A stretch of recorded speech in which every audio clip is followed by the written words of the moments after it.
শুভ দুপুর বন্ধুরা। আজ শিব চতুর্দশী, কালকেই পড়েছে, কিন্তু কালকে আমি ঘরের ঠাকুরকে করিনি, আজকে করছি। দেখো আমার ছোট্ট মহাদেব আছে, সেই মহাদেবকে আজকে পুজো করছি। তা সর্ষের তেল চন্দন টন্দন মাখানো হয়ে গেল।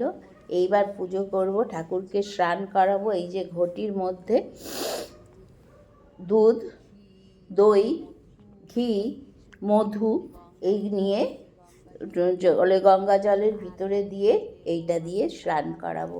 হর হর মহাদেব এইটা দিয়ে মহাদেবকে স্নান করানো হবে।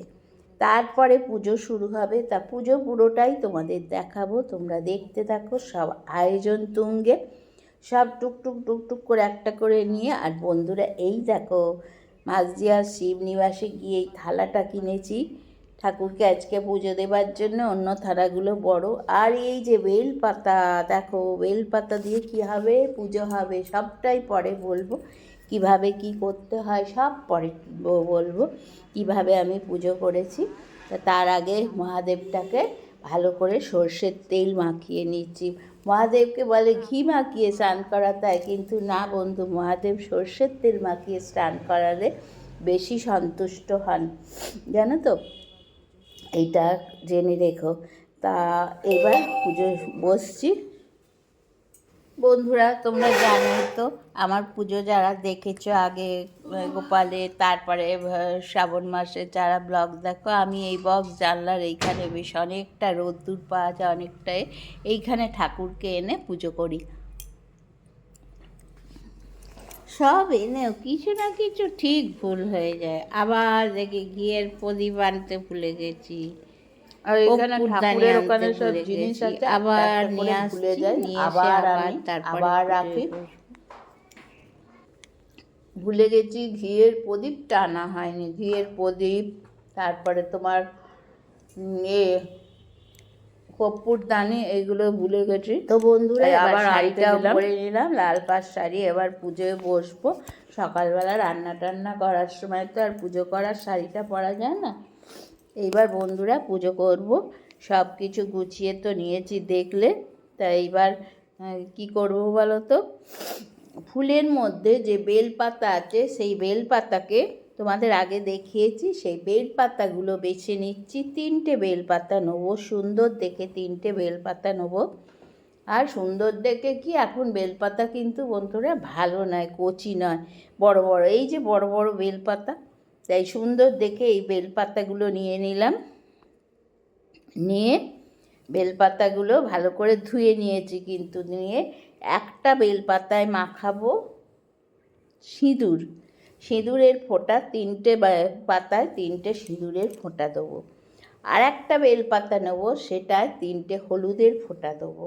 আর একটা বেলপাতা নেবো, সেটায় ঘিয়ের ফোঁটা দেবো। দিয়ে এই 3টে বেলপাতা আর 11টা চাল দিয়ে বাবার কাছে দেব।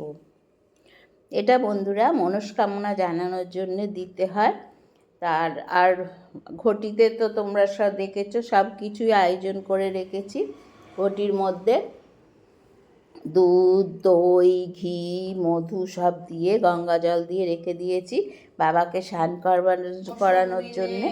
এখন ভালো করে ফুল টুলগুলো দেখে নিচ্ছি। বাবাকে তো সাদা ফুল দিয়ে পুজো দিতে হয়, আর এর মধ্যে লাল ফুল রয়েছে, তারপরে তোমার গাঁদা ফুল, তারপরে জবা ফুল, এইসব রয়েছে। ওইগুলো ঘরের ঠাকুরকে দেবো, ওগুলো আলাদা করে রেখে দিলাম। দিয়ে এখানে বাবার জন্যে তোমার আকন্দ ফুলের মালাটা এনেছে ছেলে, সে আকন্দ ফুলের মালাটা নিলাম। আর গোপালেরও সন্দেশ এনেছি, মহাদেবেরও সন্দেশ এনেছি। সন্দেশগুলো সব গুছিয়ে নিতে হবে। তা বন্ধুরা এবার এখানে এই ফোঁটাগুলো দিয়ে নিচ্ছি। ফোঁটাগুলো দিলে একটা কাজ হয়ে থাকবে, তাই আস্তে আস্তে টুকুর টুকুর করে করতে করতে তো টাইম লাগবে।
বন্ধুরা, সব জোগাড় যন্ত্র করে নিলাম, সব এক জায়গায় রাখলাম। আগে তোমাদের দেখালাম না যে বেলপাতা দিতে হয়, সর্ষের তেল মাখিয়ে বাবাকে স্নান করাচ্ছি। বাবাকে ভালো করে সর্ষের তেল মাখিয়ে দিলাম। এবার স্নান করানো হবে। জলে তো কি মিশিয়েছি তোমাদের সব দেখালামই।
ॐ त्र्यम्बकें यजामहे सुगन्धिं पुष्टिवर्धनम् उर्वारुकमिव बन्धनात् मृत्युमुक्षीमामृतात्। ॐ त्र्यम्बकें यजामहे सुगन्धिं पुष्टिवर्धनम् उर्वारुकमिव बन्धनात् मृत्युमुक्षीमामृतात्। ॐ त्र्यम्बकें यजामहे सुगन्धिं पुष्टिवर्धनम् उर्वारुकमिव बन्धनात् অমৃতা বন্ধুরা 3বার পুতুল দেওয়া হয়ে গেল, স্নান করানো হয়ে গেল শিবকে। এইবার শিব মহাদেবের শৃঙ্গার হবে, মালা পরানো, চন্দন দেওয়া মহাদেবের শৃঙ্গার হবে। এবার ফুল টুল যা দেওয়া, তারপর বেলপাতা দেওয়া হবে।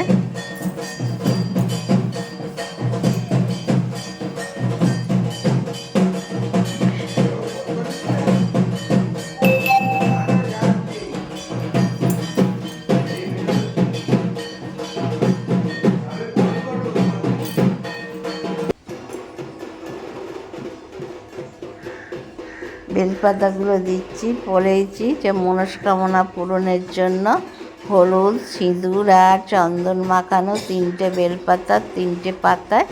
এইবার 11টা চাল নেব, 11টা আতপ চাল নিয়ে বাবার কাছে মনস্কামনা জানাবো। যার যার যা মনস্কামনা সেইটা জানাতে হয়, যে যেটা ভাবে। মনস্কামনা তো কারুর একরকম হয় না, বা কারুকে বলতে নেই। তা বন্ধুরা, যার যা মনস্কামনা, আমার মনস্কামনা আমি জানাচ্ছি। মনস্কামনা জানাবো, তার সাথে সাথে চাইবো বাবা সবাইকে ভালো রাখো, অশুভ শক্তির বিনাশ করো, শুভ শক্তির উদয় হোক, সবাইকে ভালো রাখো, সবাই যেন সুস্থ থাকে, কোনো বিপদ কারুর কাছে না আসে, এইটাই চাইবো।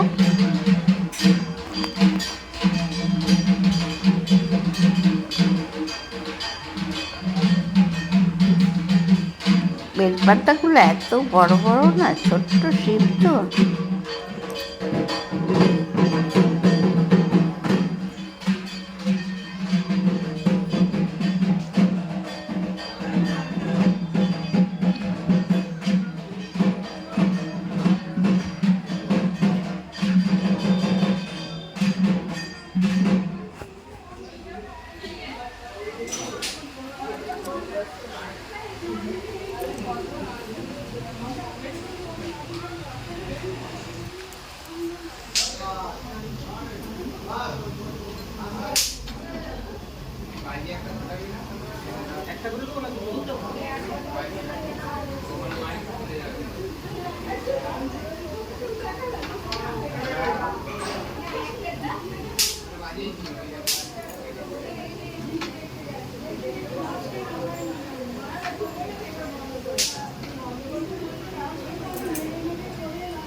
বন্ধুরা, এবার মালাটা দিয়ে দিলাম, আকন্দের মালাটা দিয়ে বেলপাতা দেওয়া হয়ে গেছে, মনস্কামনা জানানো হয়ে গেছে। এবার আকন্দের মালা দিয়ে তারপর ঠাকুরকে আরতি করবো, কর্পূর দিয়ে, ঘিয়ে, প্রদীপ দিয়ে, ফুল দিয়ে আরতি করবো।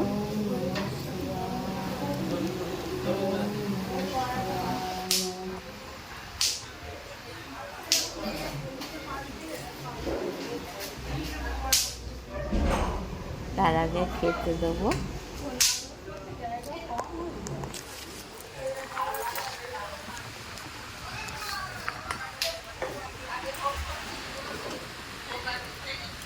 মিষ্টি দিয়ে দিলাম একটা। এবার ফলগুলো ঠাকুরকে নিবেদন করে দেবো। আমান্য মিষ্টান্ন ভোজনাং নৈবেদ্যাং নমঃ, আমান্য মিষ্টান্ন ভোজনাং নৈবেদ্যাং নমঃ, আমান্য মিষ্টান্ন ভোজনাং নৈবেদ্যাং নমঃ। নমঃ শিবায়, নমঃ শিবায়, নমঃ শিবায়, নমঃ।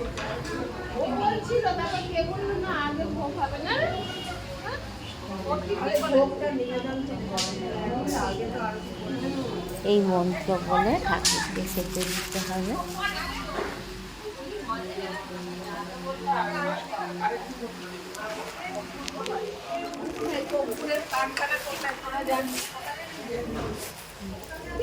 কলাটা বাবার মাথা একটু, বাবার প্রিয় ফল তো, কলাটা বাবার মাথা একটু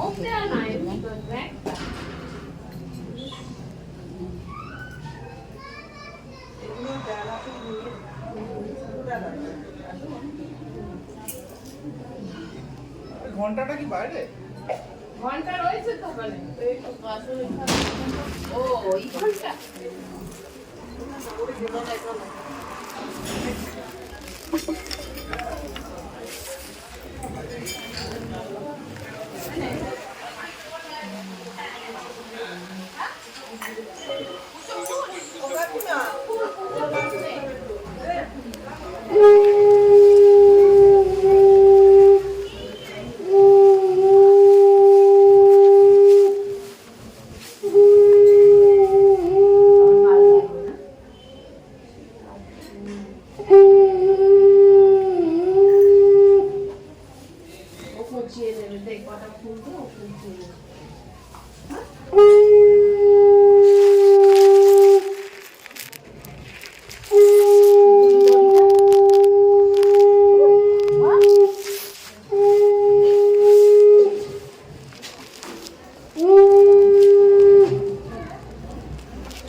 কালারে বারাণসীতে একটি ব্যাধ ছিল, দিন রাত সে শুধু জীব হত্যা করত। একদিন ব্যাধ শিকার।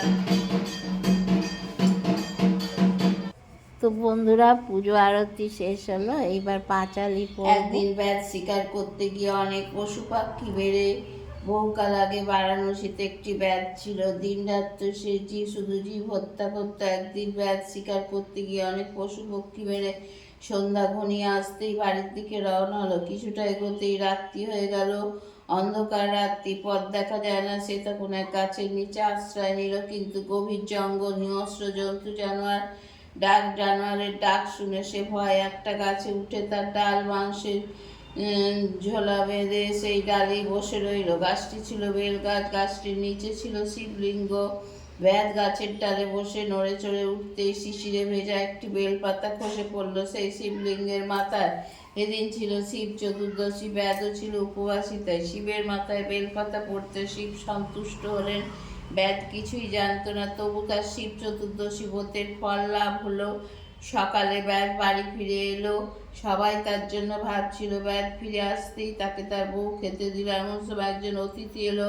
ব্যাধ কি ভেবে তার খাবারগুলো অতিথিকে খেতে দিল, তাতে তার পালনের ফলও লাভ হলো। কিছুদিন বাদে ব্যাধ অসুস্থ হয়ে মারা গেল। যমদূতরা তাকে নিয়ে যাওয়ার জন্য। এমন সময় সেখানে শিবদূতরা এলো। দুজনে যুদ্ধ বেঁধে গেল। যমদূতরা হেরে গেল। শিবদূতরা ব্যাধকে কৈলাসে নিয়ে এলো। যমদূতরাও তাদের পিছন পিছন ধাওয়া করলো। কৈলাস দ্বারে নন্দী পাহারা দিচ্ছিল। সে যমদূতের কাছে ব্যাধের শিবরাত্রির কথা বলল। সব শুনে যমদূতরা ফিরে গিয়ে যমকে সব জানালো। যম বলল, হ্যাঁ, যে শিব বা বিষ্ণুর ভক্ত আর যে শিব চতুর্দশী ব্রত করে, যে বারাণসী ধামে মারা যায়, তার উপর আমার কোনো অধিকার থাকে না। তারপর থেকে এই ব্রতের কথা চারিদিকে প্রচার হলো।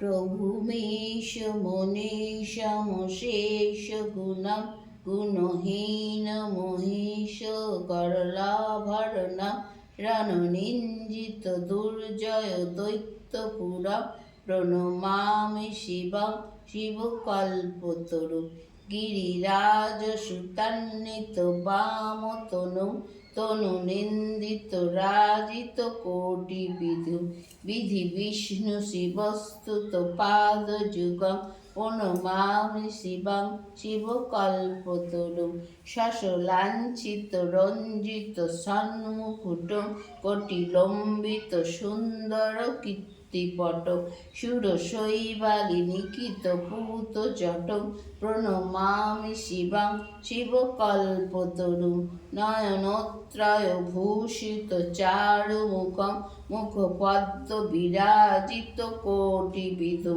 বিদুখণ্ড বিমণ্ডিত ভালতটম প্রণমামি শিবং শিবকল্পতরু বিশ্বরাজনিকেতন মাদি গুরু গরলাসন বাজি বিষান ধরম প্রথমাধিপ সেবক রঞ্জনকম প্রণমামি শিবং শিবকল্পতরু মকরোদ্ধজ মাতঙ্গোহরম পরিস্মরণা গভীরোদ করম বরদাভয় শূল বিষণধরম প্রণমামি শিবং শিবকল্পতরু জগদুদ্ভব পালন নাশ কর ত্রিদিবেশ শিরোমণি ঘৃষ্টপদ প্রিয় মানব সাধু জনৈক গতি প্রণমামি শিবং শিবকল্পতরু অনাথাংশু দীনং বিভ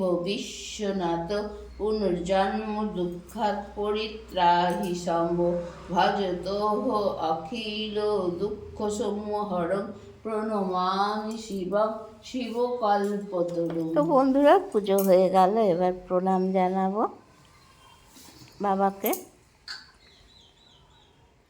প্রণাম করে পুজো শেষ করব।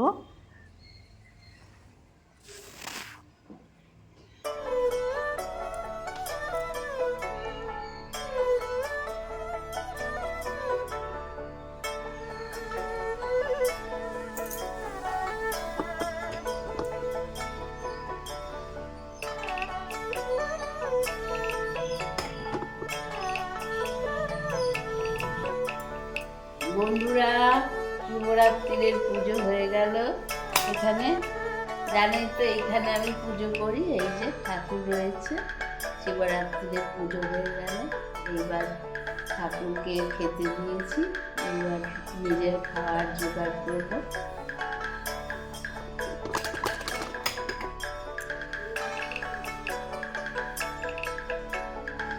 বন্ধুরা শিবরাত্রি পুজো হয়ে গেল। শুভ শিবরাত্রি, সবাইকে তৃতীয় শুভেচ্ছা জানাই। এই যে পুজো হলো, এবার আমি খাবো। পুজোটা তোমাদেরকে দেখালাম পুরোটাই। এবার আমি খাবো, সমাচার করবো, আলু দিয়ে কড়াইশুঁটি দিয়ে সেইটা খাবো। আর রাতে ছেড়ে গেলে লুচি পরোটা কিছু খাবো। আর এবারে সকালেরটাই করেছি, এবারে রাতেরটা করিনি। কালকে সারা রাত পেয়েছে শিবরাত্রি। বন্ধুরা আজকের মতো পুজো শেষ হলো, আমার ব্লগও শেষ হলো আজ এই পর্যন্ত। আবার দেখা হবে পরবর্তী ব্লগে।